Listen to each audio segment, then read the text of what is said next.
Глобалдык суу каатчылыгынын курчушуна климаттык өзгөрүүлөр, айлана чөйрөнүн булганышы, ресурстарды сарамжалсыз пайдалануу таасир этет. Бул маселелерди өлкөлөр биригүү менен гана чече алышат. Перс болумун изилдөө борборунун төрагасы Абдулазиз Сагердин пикиринде, One саммит бул катышуучулар аталган көйгөйлөрдү чечүү үчүн практикалык куралдарды издеп, суу ресурстарын сактоо боюнча пландарды иштеп чыгууну көздөшкөн аянтча болуп саналат.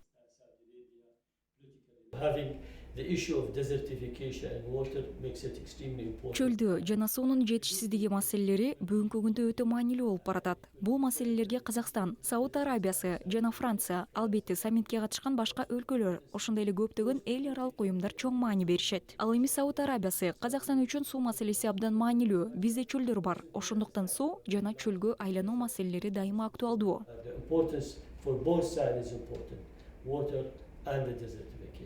Сауд Арабиясындагы One саммитке Казакстан менен Франция Балхаш көлүн сактап калуу боюнча биргелешип иш алып баруу тууралуу келишимге кол коюшту. Ал француз тараптан бассейнди изилдөө жана көлдү коргоо боюнча башкы планды иштеп чыгып 1 миллион евродон ашык өлчөмдө каржылоону көздөйт.